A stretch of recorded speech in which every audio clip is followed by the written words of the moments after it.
አቡነ አብርሃም የጣናን መግቢያ ተጠግተው በአፄ አምደ ጽዮን ዘመን በተተከለው ባህር ዳር ጊዮርጊስ ቤተክርስቲያን ውስጥ ጽሕፈት ቤታቸውን አድርገው ሰሞነኛ መነጋገሪያነታቸውን እየተከታተሉ ነው። አንዳንድ የከተማይቱ ነዋሪዎች ጳጳሱ ከጊዮርጊሱ ጽሕፈት ቤታቸው ሳይወጡ ራሳቸውን ከጥቃት ጠብቀው ተቀምጠዋል ይላሉ። ይህም ሆኖ ግን እንገላለን ባዩ እንደፈታቸው በአደባባይ ተናግረዋል።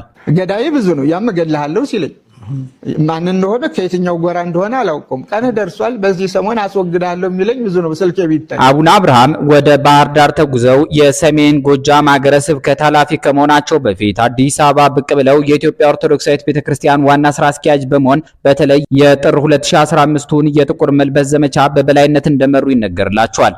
በዚያ ጊዜ ከጠቅላይ ሚኒስትር አብይ አህመድ ጋር ጥርስ ሳይነካከሱ አልቀሩም። እሳቸውን ባገኙት አጋጣሚ ሁሉ የጠቅላዩን ስም እየጠሩ ስማ አብይ አህመድ እያሉ መልእክት ያስተላልፋሉ። ይድረስ ለክቡር ጠቅላይ ሚኒስትር አብይ አህመድ በጎ ሰራው በማለት ቅን አስተሳሰብ አሰብኩ በማለት ጥሩ ነው ስለ ቅንነቶ እናመሰግናለን። ለሃይማኖቶችም ክብር በመስጠት እናመሰግናለን። ግን መንገሻ መልኬ በፌስቡክ ገጻቸው በተለይ በአቡነ አብርሃም ላይ የሚያተኩር ጽሑፍ በማስነበብ ከባድ ክሶችን አቅርበዋል። በጽሑፋቸው መሰረት አቡነ አብርሃም በሚያስተዳድሩት ሀገረ ስብከት ውስጥ የሕገ ወጥና የአድሎ ተግባራት እየተፈጸሙ እንዳሉ ከባድ ክስ ቀርቧል። ጸሐፊው እንደሚገልጹት እነዚህ ተግባራት በአንዳንድ ፖለቲካ ድርጅቶች ከሚፈጸሙ ወንጀሎች የማይተናነሱ መሆናቸውን ይጠቁማሉ። ጸሐፊው በጽሑፋቸው ውስጥ አቡነ አብርሃም በፓትርያርክ አቡነ ጳውሎስ ዘመን ሊቀ ጳጳስ ሆነው እንደተሾሙ ይጠቅሳሉ። እንዲሁም በዚያን ወቅት በውጭ ሀገር ያሉ አባቶችን በአደባባይ ይነቅፋሉ ተብሎ እንደተቀጠሩ ይገልጻሉ። በተጨማሪም ጽሑፉ አቡነ አብርሃም በባህር ዳር ከተማ ውስጥ የሚንቀሳቀስ ያፈና ቡድን እንዳላቸውና ይህ ቡድን የጎንደር ተወላጆችን በመለየት እንደሚያስፈራራ ከከተማው እንዲወጡ ወይም ገንዘብ እንዲከፍሉ እንደሚያስገድድ ይከሳል። በእነዚህ ክሶች መሰረት ጸሐፊው አቡነ አብርሃም በሀገረ ስብከታቸው ውስጥ ያሉ አንዳንድ የጎንደር ተወላጅ ካህናትን ከስራ እያባረሩና አድሎ እየፈጸሙ ነው ሲሉ ይገልጻሉ። እንዲሁም በጽሑፉ እንደታተተው ከሆነ በእነዚህ ሁኔታዎች ምክንያት አንዳንድ የጎንደር ተወላጅ ነጋዴዎችና ባለሀብቶች ከባህር ዳር ከተማ ተፈናቅለው ወደ አዲስ አበባ ተጉዟል። በአጠቃላይ በቅርቡ በኢትዮጵያ ኦርቶዶክስ ተዋሕዶ ቤተክርስቲያን ዙሪያ የተነሱ ክርክሮችና የፖለቲካ ተጽዕኖ ጥያቄዎች እየጨመሩ መሆናቸው ተነግሯል። በተለይም በጎጃም አካባቢ የሚገኙ ቤተክርስቲያን አመራሮችን በተመለከተ የተለያዩ ክስተቶችና ክርክሮች እንደቀጠሉ ናቸው። ከሚቀርቡ መረጃዎች መካከል በአቡነ አብርሃም ላይ ያነጣጠረ የሚባለው ዘመቻ በማህበራዊ ሚዲያ ላይ በተለያዩ የፖለቲካ ወዶች ውስጥ ትኩረት እየሳበ ነው። አንዳንድ ወገኖች ይህንን ክስተት ከቤተክርስቲያን ውስጥ የሚኖር የስልጣን ትግልና ከፖለቲካ ግንኙነት ጋር በተያያዘ ችግር እንደሚታይ ይገልጻሉ። በተለይ የድህረ አቡነ ማቲያስ ፓትርያርክነት ሽኩቻ እንደ ምክንያት እየተጠቀሰ ነው። ከአሁኑ ፓትርያርክ አቡነ ማቲያስ በኋላ የሚመጣው አመራር ማን ይሁን በሚለው ዙሪያ የተለያዩ ግምቶች እየተሰሙ ነው። በአንዳንድ ክርክሮች መሰረት አቡነ ሳዊሮስ የሚባሉት አወዛጋቢ ጳጳስ ለዚህ ሚና እንዲዘጋጁ እንደሚደረግ ይገለጻል። በሌላ በኩል የቀረበ መረጃ እንደሚያመለክተው ከሆነ አቡነ አብርሃም በአዲስ አበባ በተካሄደ የአስተዳደር ጉባኤ ላይ በዝግ ተሰብስበው እንደተወያዩ ተገልጿል። በዚህ ጉባኤ ውስጥ በየአጥቢያው ያሉ ተጽዕኖ ፈጣሪ የሚባሉ አገልጋዮች ተጠርተው እንደተነጋገሩና ሁኔታው የተለየ ማስጠንቀቂያ እንደተሰጠበት የሚገልጹ መረጃዎች ተሰምተዋል። ከዚህ በተጨማሪ አንዳንድ ወገኖች የመንግስት ከፍተኛ ኃላፊዎች በቤተክርስቲያን ጉዳይ ላይ የተጽዕኖ ሚና እየተጫወቱ እንደሆነ ሲናገሩ፣ ሌሎች ግን ይህ ግምት የፖለቲካ ትርጓሜ እንጂ የተረጋገጠ መረጃ አይደለም ይላሉ።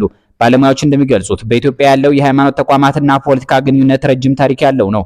በተለይ ቤተክርስቲያኗ በማህበራዊና በፖለቲካ ውይይት ውስጥ ከፍተኛ ሚና ስለሚኖራት የአመራር ለውጥ ወይም የስልጣን ሽኩቻ ሲነሳ በቀላሉ ወደ ህዝቡ ጉዳይነት ይቀየራል። በዚህ ሁኔታ የተሰሙ መረጃዎች ሀቅ መሆናቸው በነፃ መርማሪ አካላት እስካልተረጋገጠ ድረስ በጥንቃቄ ሊታዩ ይገባል። ሆኖም ይህ ክርክር በቤተክርስቲያን አመራር፣ በፖለቲካ ተጽዕኖና በህዝብ ውይይት መካከል ያለውን ግንኙነት ዳግሞ ወደፊት አምጥቶታል። ከተለያዩ አቅጣጫዎች የሚወረወሩ ውንጀላዎች አቡነ አብርሃምን ልጅ ወልደዋል እስከማለት ያደርሳሉ። ነገር ግን እስካሁን ድረስ በእነዚህ ክሶች ላይ ከአቡነ አብርሃም ወይም ከቤተክርስቲያን ይፋዊ ምላሽ አልተሰጠም። በመሆኑም እነዚህ ክሶች እስካሁን ድረስ የተረጋገጡ መረጃዎች አይደሉም የሚል ማስታወሻ መያዝ ያስፈልጋል። የአቡነ አብርሃምን ልጅ መውለድ አስመልክተው በረጅሙ የዘረዘሩት ጸሐፊው በመጨረሻው ይህ ጉዳይ በማህበራዊ ሚዲያ ውስጥ የተነሳ ክርክር መሆኑንና እውነታው በጊዜና በምርመራ እንደሚገለጥ ጠቁመዋል።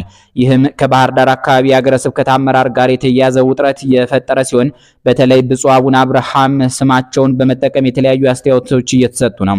በዚህ ጉዳይ ላይ ከተነሱ አስተያየቶች መካከል አንዱ የዲያቆን አባይነህ ካሴ ነው። ዲያቆኑ በማህበራዊ ትስስር ገጽ በጻፉት ጽሑፍ የመጽሐፍ ቅዱስን ምሳሌ በመጠቀም አስተያየታቸውን ገልጸዋል። በእሳቸው አስተያየት መሰረት አብርሃም ከካራን ወጥቶ ከነዓን የደረሰ እንደሆነ ሁሉ አንዳንድ ሰዎች እውነታን በተሳሳተ ቦታ እየፈለጉ ነው ሲሉ ገልጸዋል። እንዲሁም በጽሑፋቸው ውስጥ ሰዎች በፍርሃትና በዛቻ አንድን ሰው ለመጉዳት የሚሞክሩ ከሆነ ይህ በመጨረሻው ድራሳቸው እንደሚመለስ ይጠቅሳሉ። በሌላ በኩል ጳውሎስ መልአክ አድማሱ በጻፉት ጽሑፍ ብፁዕ አብን በከፍተኛ ምስጋና ይጠቅሳሉ። እሳቸው በጽሑፋቸው በጎጃም አካባቢ የነበሩ አንዳንድ የሃይማኖትና የአደረጃጀት ጉዳዮች በአቡነ አብርሃም እርምጃ መፍትሄ እንዳገኙ ይናገራሉ። እንዲሁም በአካባቢው የተፈጠሩ አንዳንድ የሃይማኖትና የአደረጃጀት ለውጦች ለማህበረሰቡ ጥቅም እንደሆኑ ይጠቅሳሉ። ከዚህ በተጨማሪ በማህበራዊ ሚዲያ ውስጥ ብዙ የህዝብ አስተያየቶችም ታይተዋል። አንዳንዶቹ ተጠቃሚዎች ብፁዕ አቡነ አብርሃምን በመደገፍ የሚጽፉ ሲሆን፣ ሌሎች ደግሞ በሚቀርቡት ክሶች ላይ ምርመራ እንዲደረግ ይጠይቃሉ።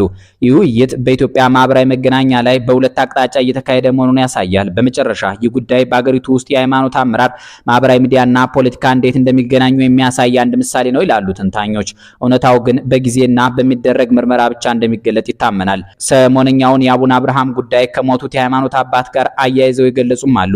ከፍ ያለው ጌቱ ከተወሰኑ ወራት በፊት አዲስ አበባ ቴሌ ውስጥ በሚሰራ አንድ ሰው በኩል አራት አይና ተብለው የሚጠሩትን የአባይ ባቤን ስልክ ሁኔታ ማስፈተሽ ችዬ ነበር ይላል።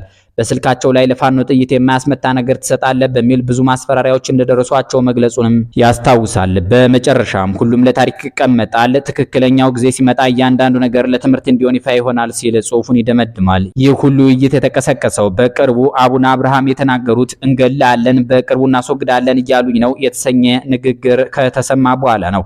አንዳንድ አስተያየቶች እንደሚሉት አቡነ አብርሃም ከተለያዩ የአካባቢ ሊቃውንት ጋር ግጭት እንዳላቸው ይነገራል። በተለይ ከጎጃምና ከጎንደር የመጡ አንዳንድ መንፈሳዊ ሰዎች ከእርሳቸው ጋር የማይስማሙ መሆናቸው በተደጋጋሚ ይነሳል። ከዚህ በተጨማሪ የባህር ዳር ሀገረ ስብከት በተወሰኑ ሰዎች እንደ የግጭትና የብጥብጥ ቀጠና እንደሚገለጽ አስተያየት ተሰምቷል። እነዚህ አስተያየቶች በአካባቢው ውስጥ የተለያዩ የቡድን መከፋፈሎችና ጎጠኝነት እንዳለ ይጠቁማሉ።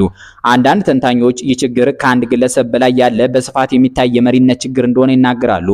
እኒህ አካላት እንደሚሉትም አንዳንድ ጊዜ መሪነት ብቻ ቦታ መያዝ ሳይሆን ችግሮች ማስታገስ የሚችል መክሊት ያስፈልጋል ብለዋል። በሌላ በኩል ግን ይህ ውይይት ከአካባቢ ፖለቲካና ከክልላዊ መከፋፈሎች ጋር የተያያዘ ሊሆን ይችላል የሚሉ ድምጾችም አሉ። አንዳንድ አስተያየቶች ይህ ጉዳይ ከረጅም የፖለቲካና የኤሊት ግጭት ጋር የሚያያዝ እንደሆነ ያመለክታሉ።